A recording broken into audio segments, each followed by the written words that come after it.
everyone, and welcome back to Escaping Nightmares. I'm Jess, And I'm Brie. and today we're going to be doing the June releases. The first one we have is on June 6th in theaters. It's called Dangerous Animals. This one's really exciting. So, it's about this surfer, and he's minding his own business, riding the waves, and he gets taken by a freaking shark serial killer. A serial killer that uses sharks What? for for the torture. Yeah, yeah. This poor little guy surfing away. It's literally a shark obsessed serial killer. So he kidnaps these people. He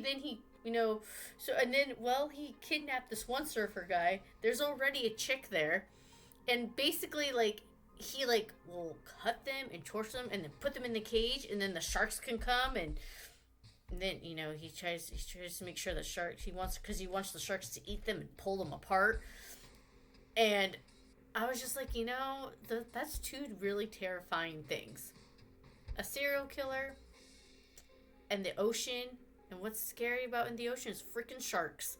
And this guy's like, that's my hobby. Let's just put them together.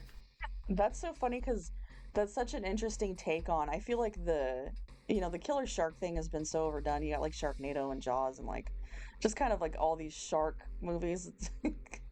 This seems so weird. I mean, it's kind of cool, like a new concept, with the shark genre, I guess. Yeah, so that one comes out on June 6th. That's definitely sounds interesting for sure. The other one is, we've all kind of heard of ones like this. This also comes out on June 6th. It's called A Ritual. It's with two priests that put aside their differences and they go through a series of exorcisms to try to take the demons out of the girls. It's kind of the same stuff that's always been done, but this time it's two priests teaming up to try to get rid of these evil entities versus just usually one person and one poor little victim. Well, the Exorcist had two priests. They had like the senior priest and then like the training, not training, but like the lower. I don't know. I don't know the ranking of priests, but Yeah, like the priest and the deacon. I think that's what it was.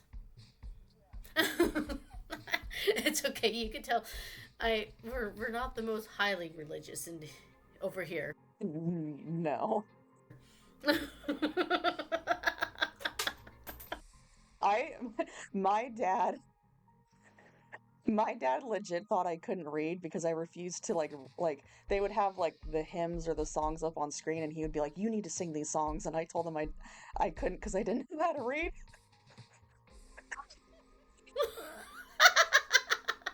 It's an idiot. And it was just because I just wasn't religious. Even at a young age, I just wasn't into it. You're like, I really just don't want to read that song. And yeah, he thought I was really stupid. It happens. I personally, I've I've done the same, and mine was in the reading. I've gone and I'm like, I've counted the tiles. I've done the tile trick. So, but that's the ritual that comes out on the 6th. Hopefully, we get to see a really cool demon. That'd be cool.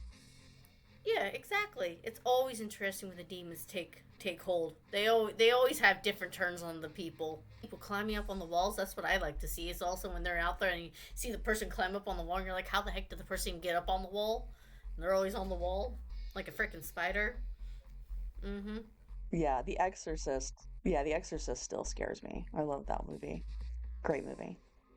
It's hard to live up to that one. Hard to live up to that one. That one so gives me heebie-jeebies. It is. It comes out on June 20th, and it's 28 years later. So they had 28 days, then they had 28 weeks, and now they have 28 years. Yeah, this is 28 years later now. Do you remember The very first one was very like, have you seen like the first one recently? No, I haven't seen it recently. I saw it a while back ago. I don't 100% remember it.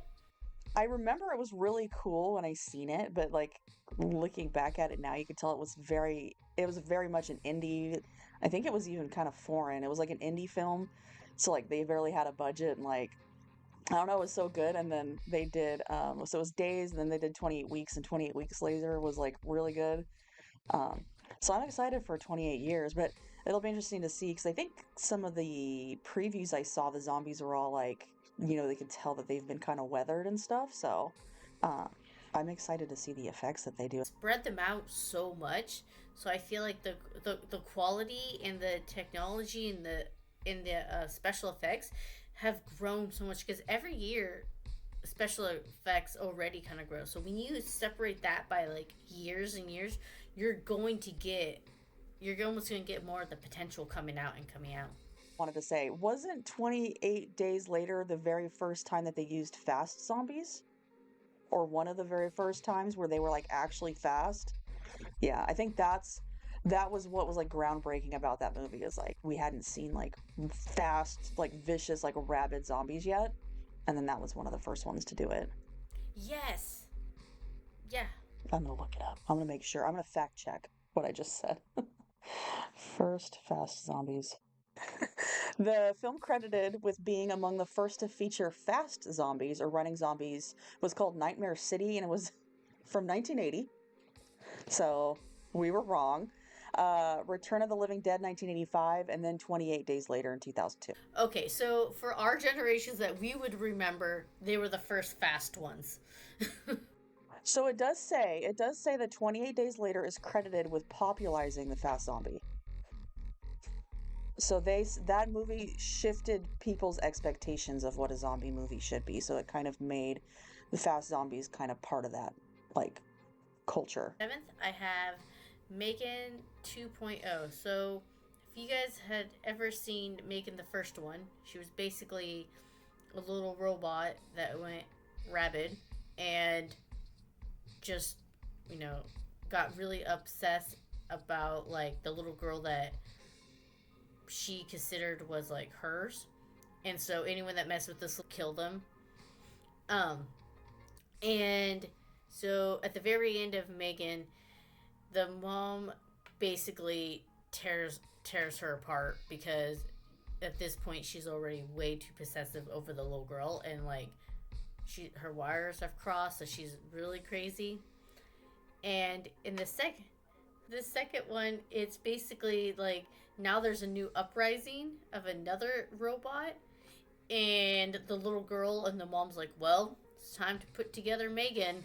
We have her pieces, and they put her back together to basically fight this other robot that's like now taking over. So it's like Terminator but with little girls.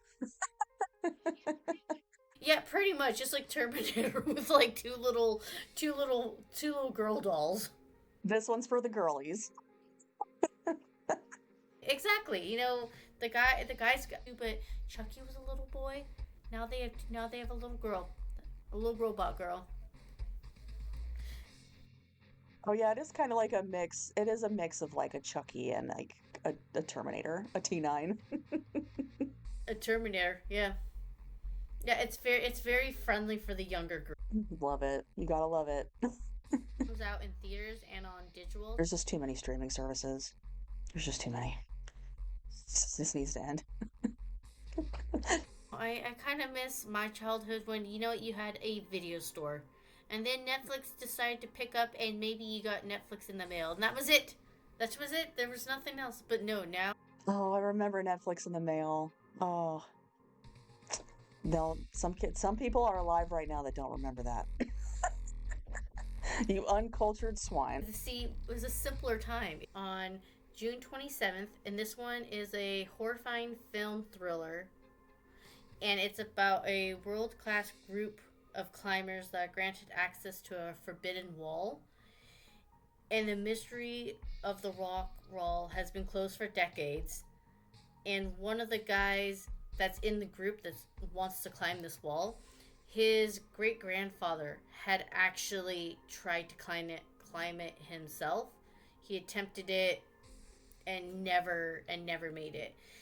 And with it follows them, and they eventually, when they start climbing up this wall, like crazy stuff starts happening, and they're just it's an adventure all within itself.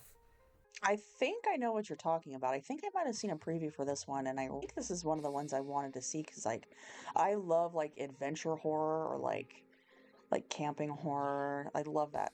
Something about that. I just love that. Like, but it's but I liked it because I love rock climbing. I know I haven't done it for years, but I love it. And I really liked the idea that it was a forbidden, kind of like a forbidden wall. Like, it's literally a rock. Anyone climb it, but people had just like tried to put it in not to climb it just because bad stuff always happened. Well, shit. There was no monsters or anything in that one, huh? It was just kind of like about them trying to survive. It might have some like paranormal elements, maybe. That's cool. I was like really obsessed with I Shouldn't Be Alive. Do you remember that show?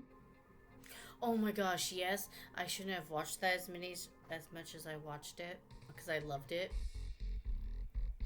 Or a thousand ways to die. That was another one. That was very silly, but yeah, no, I shouldn't be alive. Was I don't know whatever happened. I don't even know what that was on. But that was actually a really good show. I thought. I love that show. What a great show. Ways to Die was very silly. Uh, that was a very silly one. The first book I have is called Kill Creatures by Rory Power. Great name. This one comes out June 3rd.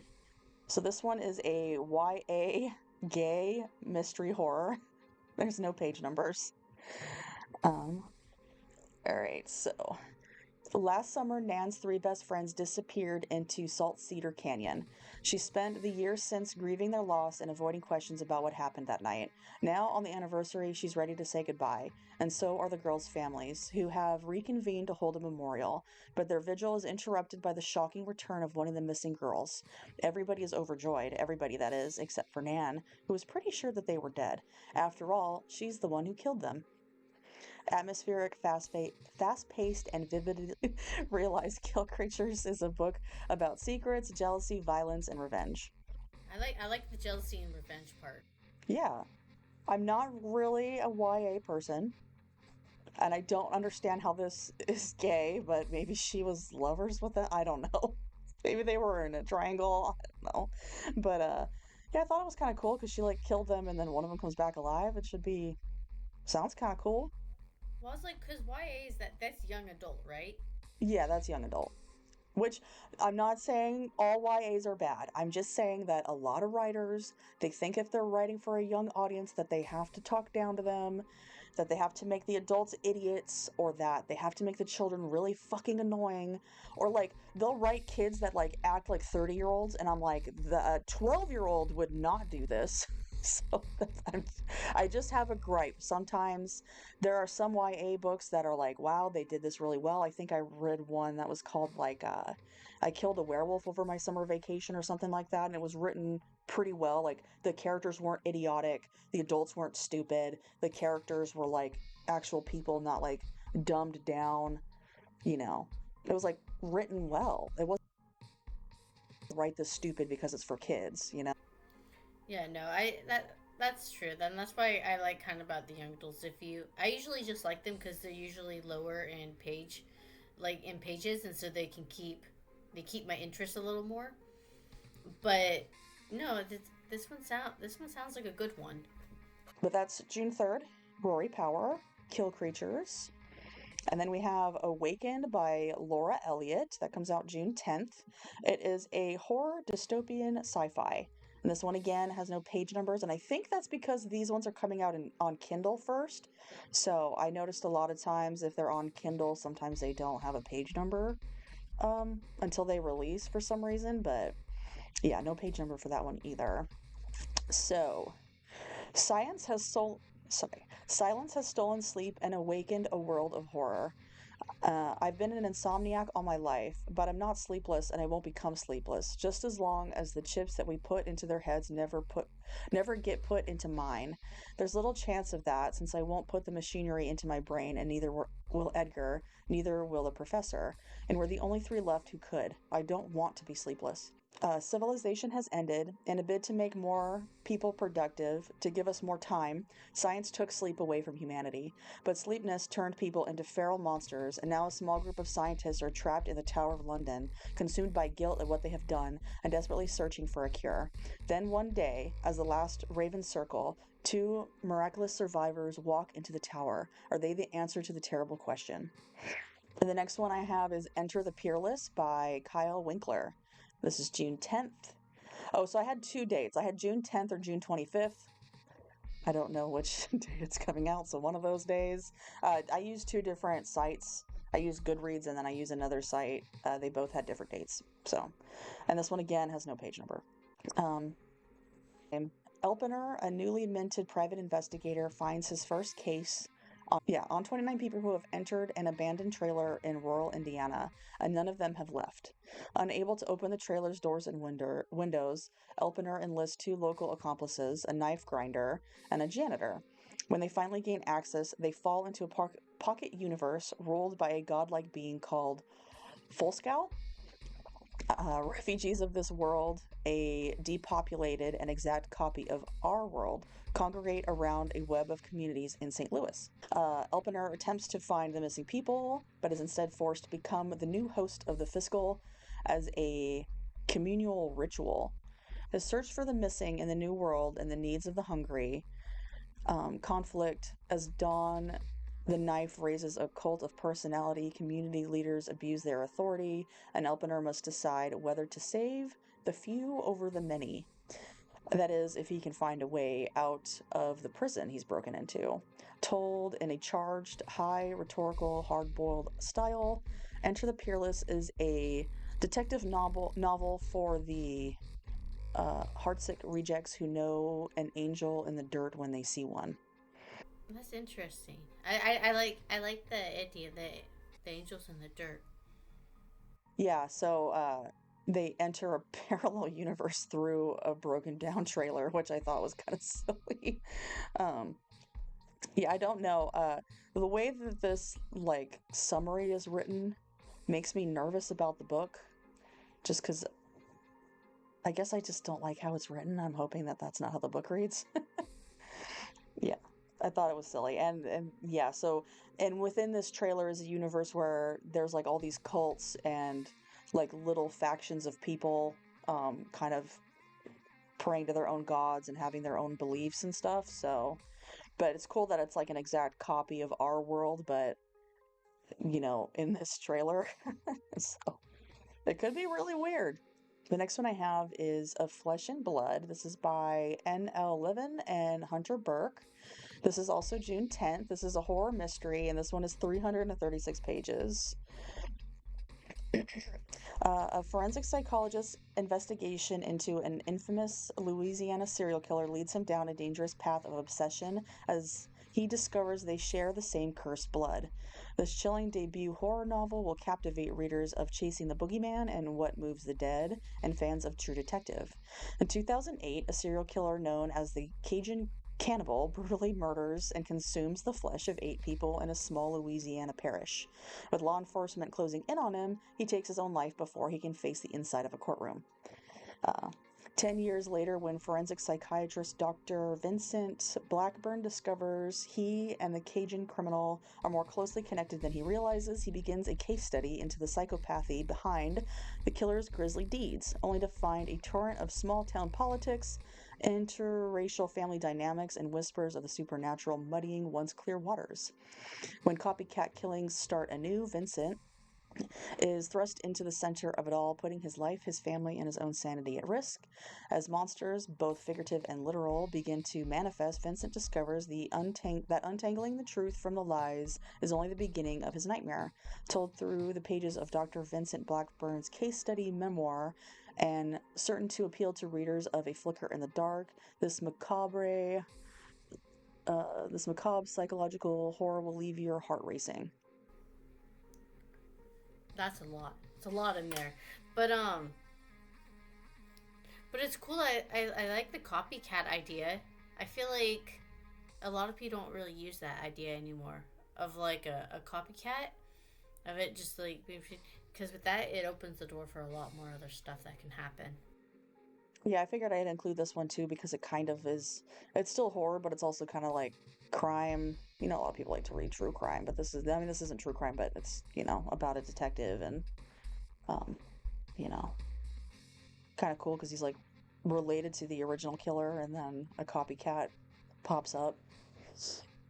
All right, my next one is This Is Not a Ghost Story by Anne Marie. Um, this author, I guess, is a musical artist. That's why I was like, why does she only have one name?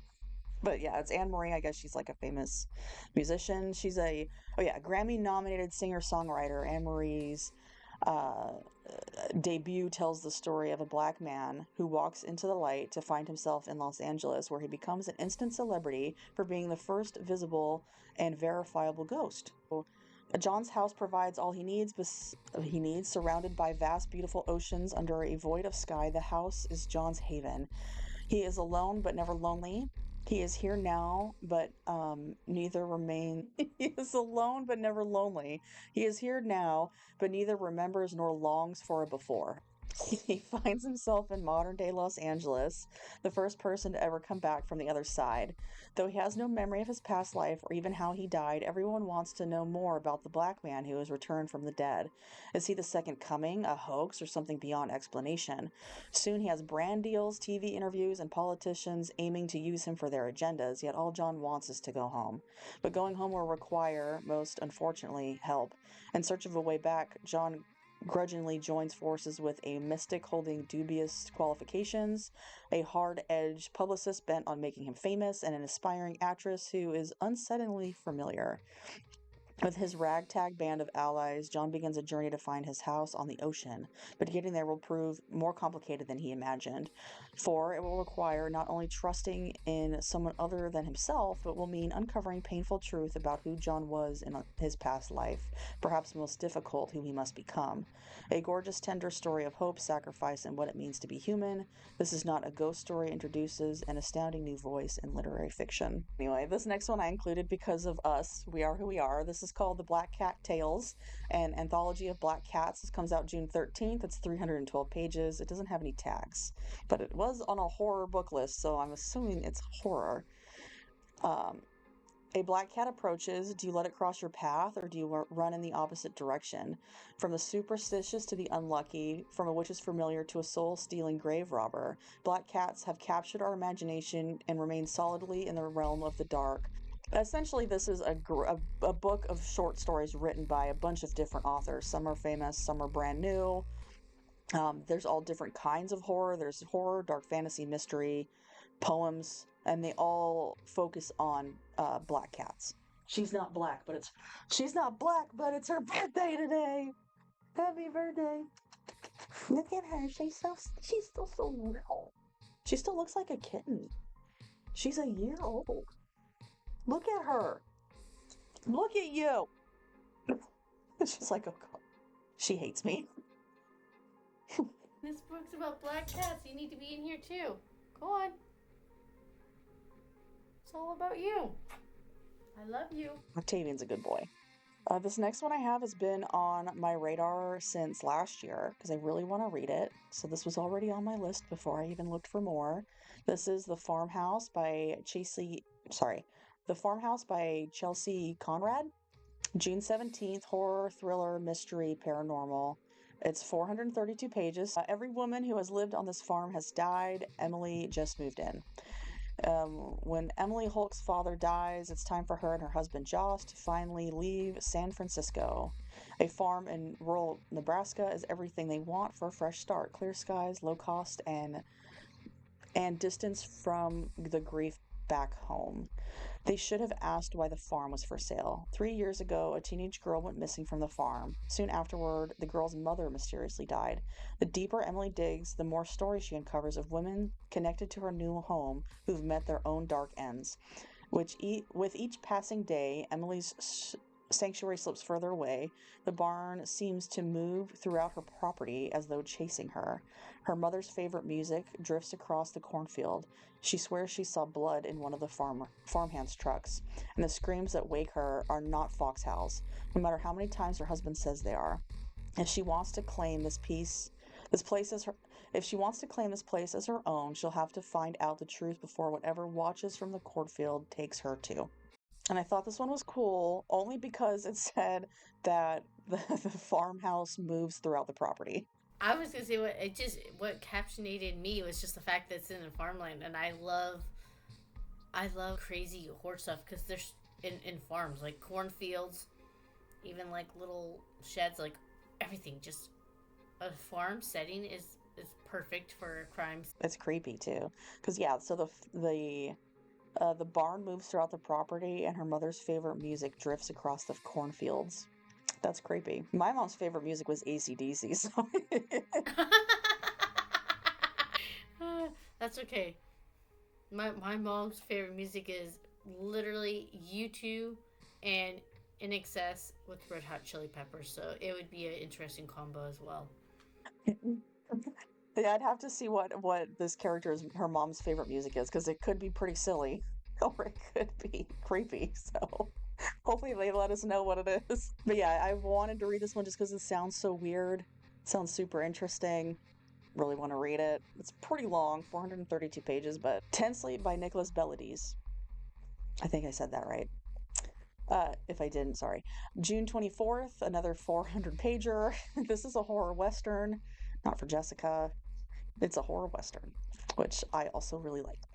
Uh, a young Mexican American detects uncanny creatures stalking her on a cattle drive towards the canyon soaked in blood in an unforgettable novel, brilliantly infusing the modern western with spine-chilling horror. When Greta when Greta's old friend Tiller offers her a job, a 10-day cattle drive across the Wyoming prairie from the ranching town of Tensleep, it sounds like a well-paid break. 320 cows and calves, two guys her age she's known since college, and a few long days on an ATV will give her time to sort out the mess in her head. The canyon along the trail has a history, sure, but nature has a tendency towards violence. Greta can accept that, even if it makes her inside squirm. What Greta doesn't know is the legacy of murder and rot that runs deep in the rocks of this land. As each night passes on the prairie, the trio faces mounting supernatural dangers: a ghost train of the damned, wild animals walking alongside the dead ones, and evidence of a gigantic creature in the skies, one that supposedly has been extinct for eons. And Tiller may be hiding an even darker secret. The further they go, safety is only 10 sleeps away, but Greta soon realizes that may be too long for all of them to survive. A fresh portrayal of the American West for fans of Katrina Ward, Victor Lavelle, and Jordan Peele's Nope by Rising Star in Horror. They're on a cattle drive, and while they're on the cattle drive, they're kind of going through like cursed land. So there's a bunch of monsters essentially on this cursed land while they're going through this cattle drive, which I really want to read this one too because it sounds crazy. Like I like the ghost train of the damned, wild animals walking alongside the dead ones, evidence of a gigantic creature in the skies. Um, yeah, sounds fun. It's a horror western, so it's got to be have a lot of legends and folklore and all that stuff. All right, the last one is The Nut House by Patrick Barb. It comes out June 25th. This is a cosmic horror and it's 141 pages, and I'm really excited to read this one to you. Asher Black is one of, if not the best thieves in town of the Majestic Forest. He is also a squirrel.